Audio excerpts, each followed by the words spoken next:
बिस्मिल्लाहिर्रहमानिर्रहीम। अस्सलाम वालेकुम नाज़रीन, उम्मीद है सब खैरियत से होंगे। मेरी दुआ है कि अल्लाह सबको अपने हिफ्ज़ व अमान में रखे ताकि आप ऐसे ही मीठे और मज़ेदार से पकवान पकाते और खाते रहें। तो आज मैं आपके साथ शेयर करने जा रही हूँ बहुत ही सुपर टेस्टी बनने वाली खीर की रेसिपी। तो उसके लिए हमने 2 किलो दूध ले लिया है, तो उसको बॉयल करने के लिए रख देंगे।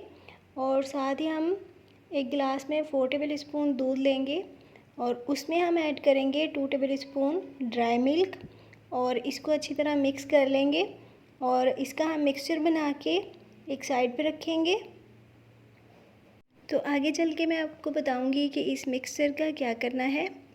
ये खीर 3 से 4 इंग्रेडिएंट्स में रेडी हो जाती है, लेकिन इसका टेस्ट बहुत ही डिफरेंट बनता है। तो जैसे कि आप देख रहे हैं, दूध अच्छा सा बॉयल हो चुका है। दूध को हमने 2 से 3 बॉयल आने तक कुक करना है।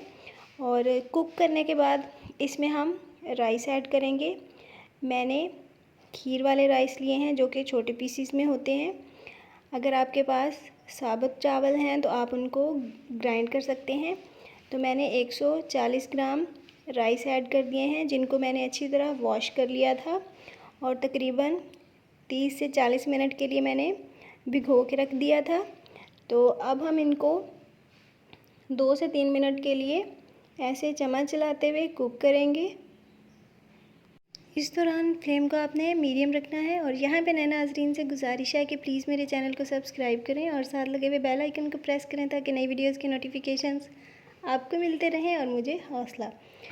तो राइस थोड़े से कुक होना शुरू हो गए हैं, तो इसको हम कवर करेंगे और कुक करेंगे तकरीबन 40 मिनट के लिए। लेकिन उस दौरान आपने फ्लेम को बिल्कुल लो पे रखना है।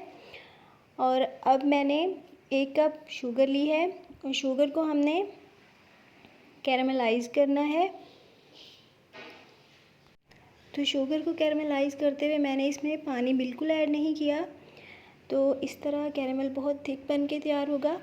तो अगर आपको थोड़ा पतला कैरामल चाहिए तो आप इसमें 3 से 4 टेबल स्पून पानी ऐड कर सकते हैं। तो हमारा बहुत ही अच्छा सा कैरामल रेडी है। इसको आपने मज़ीद कुक नहीं करना। तो अब इसमें से तकरीबन 2 टेबल स्पून कैरामल हम एक प्लेट में अलहदा से निकाल के उसको फैला देंगे। तो इसका इस्तेमाल मैं आपको बताऊंगी वीडियो में आगे चल के, इसलिए पूरी वीडियो देखिएगा।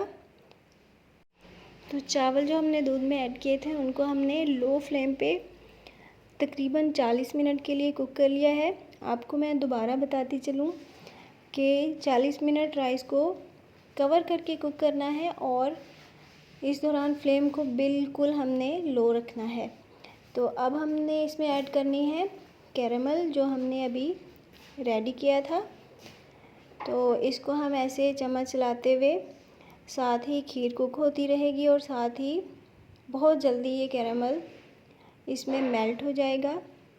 जब कैरामल पूरा मेल्ट होगा तो खीर का कलर भी चेंज हो जाएगा, बहुत ही अच्छा कलर आ जाता है। तो खीर को हमने मीडियम फ्लेम पे कुक करते हुए कैरामल मेल्ट कर लिया है। अब हम इसमें ड्राई मिल्क वाला मिक्सचर ऐड करेंगे और खीर को हमने उसके बाद तकरीबन 15 से 20 मिनट के लिए मज़ीद कुक कर लेना है। तो इस तरह हमारी बहुत ही बेहतरीन कंसिस्टेंसी में बहुत ही मज़ेदार खीर रेडी है। तो यमी सी कैरामल खीर को हम साइड पे रखेंगे। और अब मैं आपको दिखाऊंगी कि जो 2 टेबल स्पून कैरामल हमने प्लेट में निकाला था उसको मैंने ऐसे तोड़ के पीसीस में कन्वर्ट कर लिया है। अब हम खीर को डिश आउट करेंगे। तो यहाँ पे मैं आपको बताती चलूँ कि कुक करते हुए खीर को आपने बहुत ज़्यादा थिक नहीं करना, क्योंकि ठंडा होने के बाद ये थोड़ी सी मज़ीद थिक होती है। तो जैसे कि आप देख रहे हैं, खीर परफेक्ट कंसिस्टेंसी में रेडी हुई है। तो जितनी ये देखने में अच्छी लगती है, खाने में उससे कहीं ज़्यादा बेहतरीन है। तो खीर को हमने डिश आउट कर लिया है।